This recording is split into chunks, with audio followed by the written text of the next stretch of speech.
What's going on, everyone? So here we have my round one against Yellow Big Mom. This is against Mike Rose. He actually was like, "Oh, he's familiar with my content," and it was just it's crazy to me. That people have actually people watch my stuff. But so he was a great guy.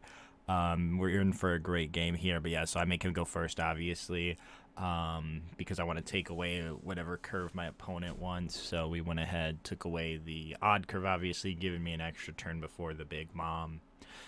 But then I also I play the Thatch and Atmos so I can establish gigantic bodies that will really help carry through the game too, because Thatch just puts a ton of pressure on Yellow.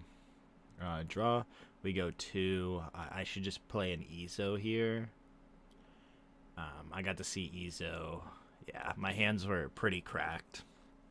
Of course, like if you start with Ezo, have like Atmos or Thatch, and you just find the other one. I grab a Fosa. Blockers, very important against Yellow, just because of what they can do.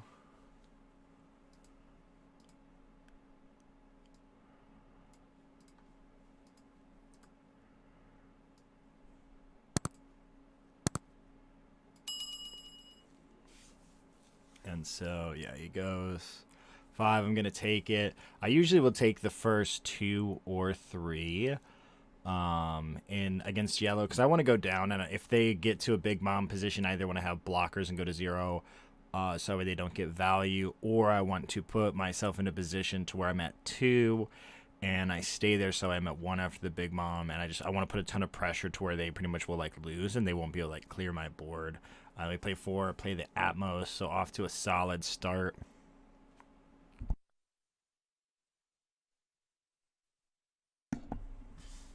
And they go 3, they're going to go 5.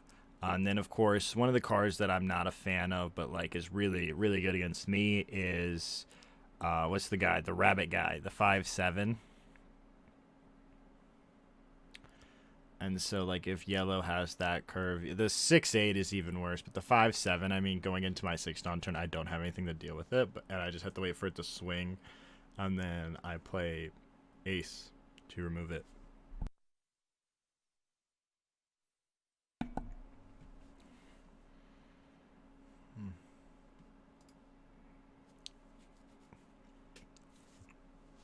Yeah, big thinking.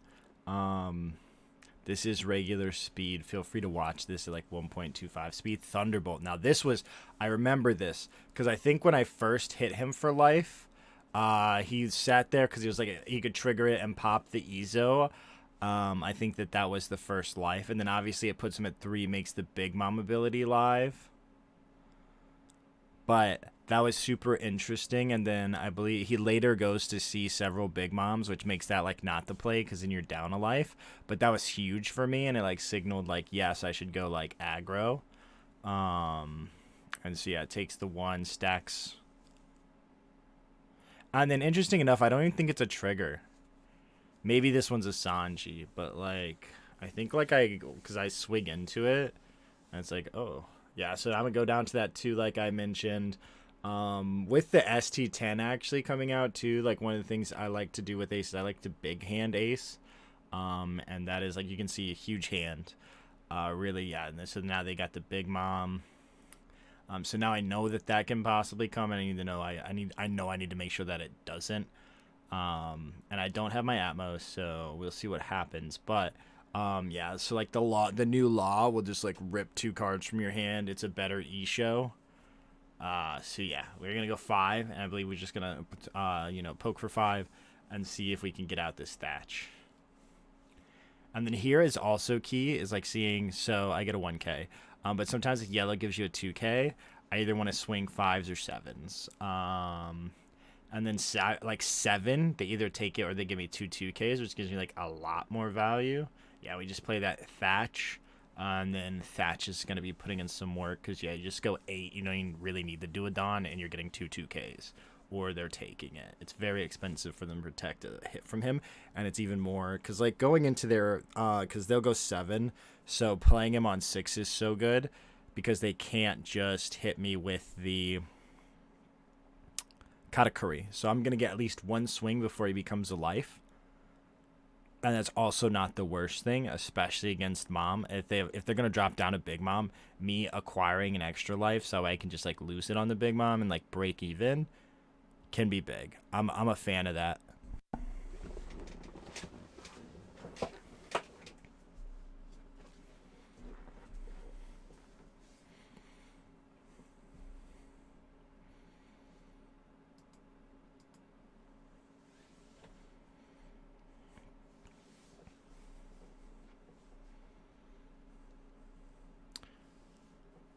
But yeah, they could play a 6-8. They play a 6-8. That's unfortunate for me. They could also slap down a big mom. The 7 cost. If they slap down the 7 cost, they probably just trash a life. Just because I can't I can't afford them to have another life. I'm gonna go 5. I'm gonna protect it. Give them a thatch. We're never gonna establish more than one. Got I think 8 cards in hand. Using the big mom, going 7. I probably just take that. Yeah, go down to 1. Just because that way, if they go next turn, if they do any swings, I'm gonna. And so now they know the top 2 life because they replaced it twice. So they know the top 2 life.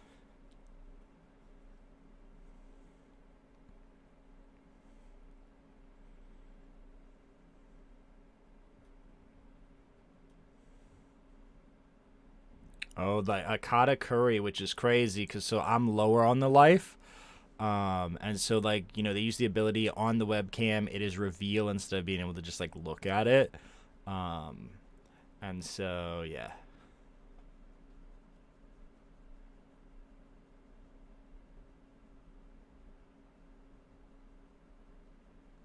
Now I'm at 8. But yeah, normally like if they had less life than me, they could just rush, and then that rush would have been like a slight problem. But now, of course, I'm gonna get that 8 swing. I could go after the Pero Sparrow, because he like usually I don't, just because he creates too much value. It really depends. But the 5 swings can really add up too. If I can do an ace and then get rid of it with an ESO, I think that's just enough value on my side to like sanction the removal and justify it. We're gonna go 5. Probably loading up that ace. I can feel the ace. And we leave 1 up for an event just in case. Oh, I went 5 at the Pero. Interesting. Yeah, it's probably just because there's that 6 that's gonna come at my face and I probably can't do anything about it. And they get a pudding. 8 at the face. Thinking about it. It is expensive to stop. It is expensive to stop.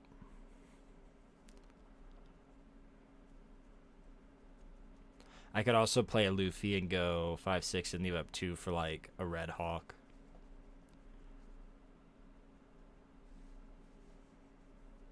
I also, one of the things I do when I play is I try to keep a dice or 2 just to keep track of how many cards that they have in their hands. So I like I have a constant reminder, but it's also good.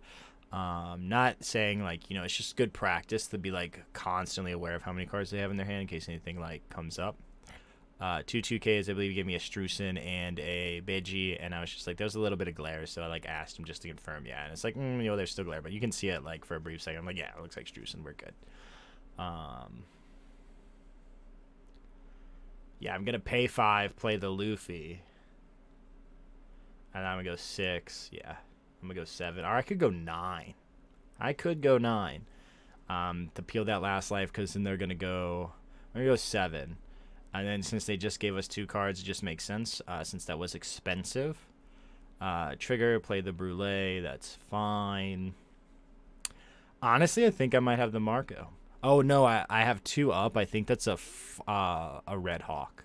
Again, like, really good. It's Seaquake? No. I play a Fosa. I really felt like there was a Red Hawk there. But Red Hawk is very good. It's Seaquake during your opponent's turn for a 4K. And I get to stop and attack. So for 1 Dawn more, I get to stop and attack and pop something. So I'm a fan. I still play 1 of Seaquake, though. Just because I felt like there was going to be a lot of Law. Kind of like how there was Law in the finals at Pasadena. So I was like, if I play against Law, honestly, I think this deck is insane into that version of Law. Just because they don't have the gas and steam that they normally do to put up, like, gigantic numbers and big swings and repetitive swings. I just don't think they have the gas to compete with just all the rushers, and especially if I smack down an ace and just minus everything, and I can just clean up the board super easy. And then of course, if I see the one drop Marco, I'm gonna clear some stuff. And then I play 4 unblockable Luffy, so like I'm gonna put in those unblockable swings, and it is so much more likely I see 2. Yeah, I don't hate it at 4.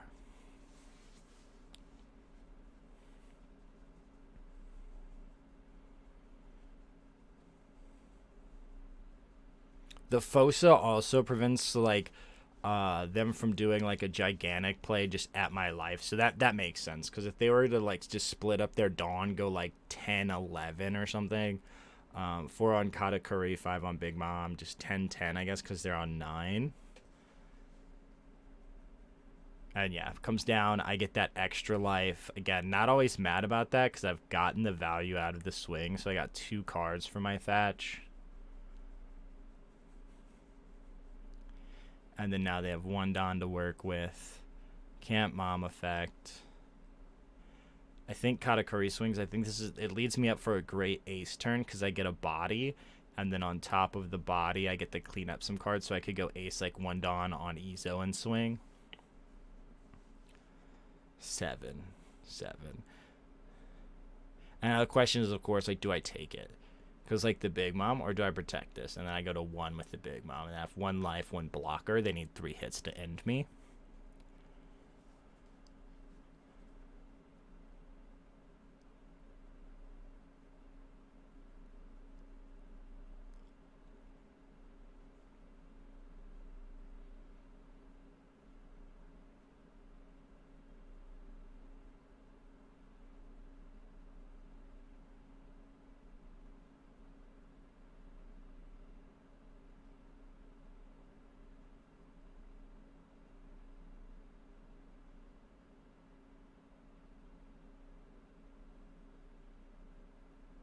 Just really thinking here.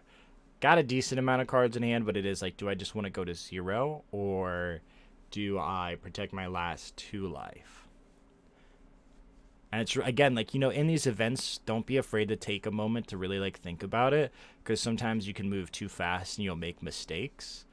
Most of the time you don't need all the time, like unless you're like Queen. I don't think I've ever gone in the time. I don't think I've ever had a game end in time. So like definitely take the time to think. You know, there is like a questionable amount like after so long, but like most people are okay with it, because they understand like there'll be a moment where they're, you know, because it's very important decisions. And I go with Tama and another Thatch. So, and then 5 easy. We're gonna give them a 1K. It looked like I might have had a Marco in my hand. I should really get a hand cam to go with these. Something.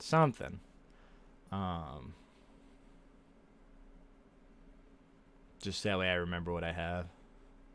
Yeah, it's like, what do I want to give up?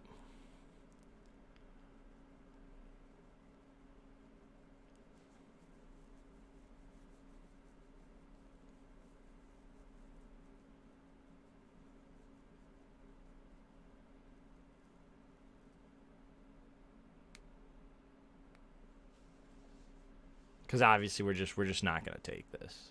We didn't take a 7. We're not gonna take the 5. I give up a 2K.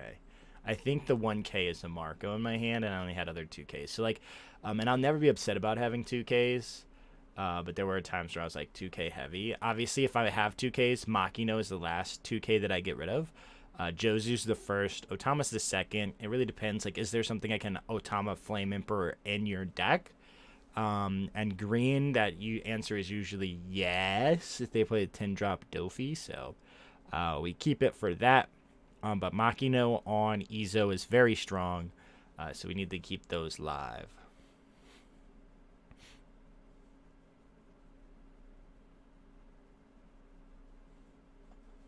Yep. Just thinking, do we ace? Leave 2 up. We could possibly, like, you know, if they don't block, we can Red Hawk.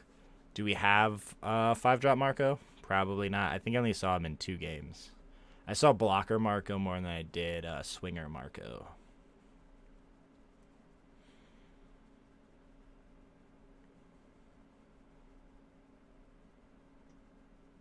Yeah, we're going to fish 6.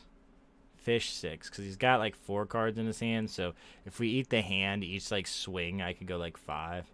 Yeah, he's got 3 in hand. So really small hand. I'm going to pay 7, play the ace. Oh, Flame Emperor, pop the Brulee. I remember now, because it was like I could Flame Emperor the Katakuri, and my favorite move is to always try to get a 2k out of hand, because it just makes sense to block it. But then like I go 9, and it will cost all of your cards. And so he's going to play a Cracker, which is very good, because now he's got like a gigantic board. But he pretty much has to win next turn. And he gets a Weepy Toshi, so he's going to get to draw 3 cards. And discard 2, so he's going to be able to choose his hand. But I think here he discards 2 Big Moms. And it just really shows, I think his last 2 cards in his hand were just Big Moms. Because I believe on the Cracker he discarded Big Mom. Something. But I remember he mentioned he saw like 3 Big Moms, and he's had like none when he started. And that's why he had Thunderbolted. But now he's at 0, and if he plays Big Mom this turn, he can only go 5, 6, 8, 5. And I have a blocker, so I can block anything and protect my board and just push for game. Yeah, there was definitely a 1 Big Mom in there. 3 in hand. I just go ahead and pass 2 Dawn up. Probably have an event. Might have 2. He's going to go to 4 cards in hand. But yeah, like he could potentially do like big pushes. But I do have 6 cards and 5 cards, 2, 4, 5, and then I'll have 7 in total if I went down to 0, plus a blocker. So no Big Mom this turn. Definitely has to do like a push 4 game here. And they have ideally 4, 5 if they get a little crazy. And if every card in my hand is counter, they probably just don't make it.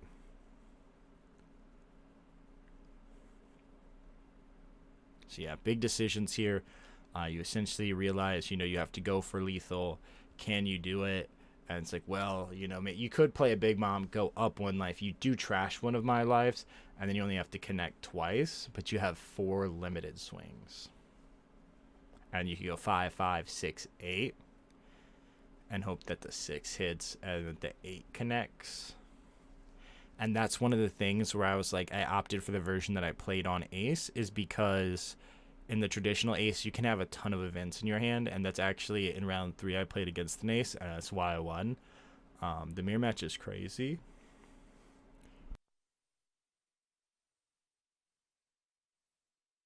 Regardless of how you play it, but I would almost say the event heavy version is better into my deck than my deck is into theirs, but I am playing 8 rush cards. Someone got top 16. Shout out them. I think their name was Aiden.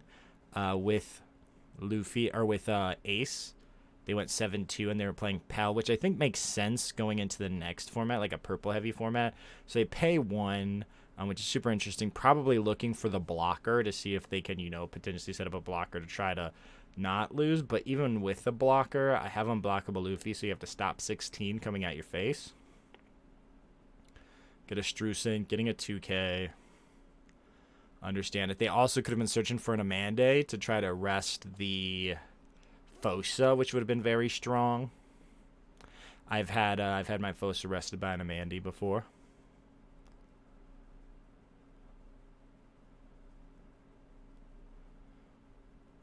Of course, them being at less life too, Cracker can swing 7 double attack.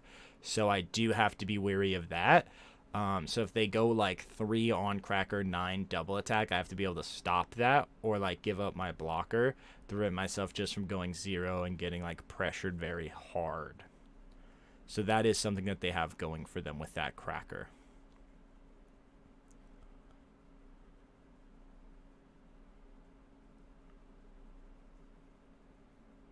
I'm looking at my hand like, what do I have?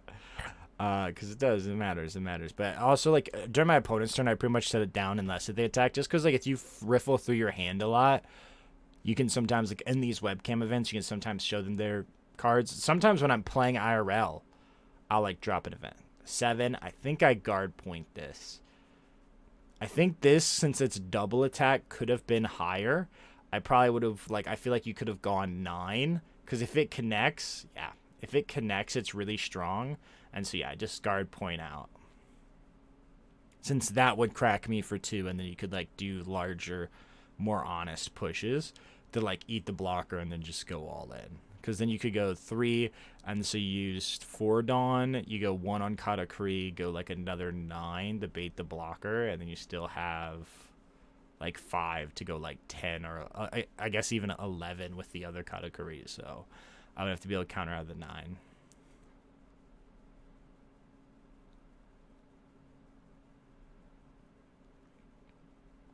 Yeah, 7 at lead. I think I just guard point this again, maximizing my counter value. Because essentially, if I counter out of 2 attacks, they can't win. And then I just have to be able to protect my Luffy if they have a blocker. And I have a blocker. So, like, I've got counter. That's really what I'm thinking on is, like, do I take this and then, like, push more aggro towards me, or do I counter out and then, like, risk losing the Luffy? Yeah, you can see the guard. Like, I'm looking at my hand right now. I can see the guard points in there, so. And again, just one of those reasons, if you play with your hand, sometimes, like, you can show some cards, so be careful. Yep, taking it, because I want that pressure to come in towards me. Because I count his Don, obviously, and see if I have enough counter to realistically counter out of an attack coming at me. But, like, they have 2 attacks. Like, I have 1 blocker. If they don't have an out for the blocker, they just can't win. Unless if they go 5 on, like, the pudding. And they push, like, 5, and I have no counter. Yeah, so they go 7, and I was like, oh, okay, that's pretty good. And I think here I just guard point. Knowing that the most they can do is 7-8.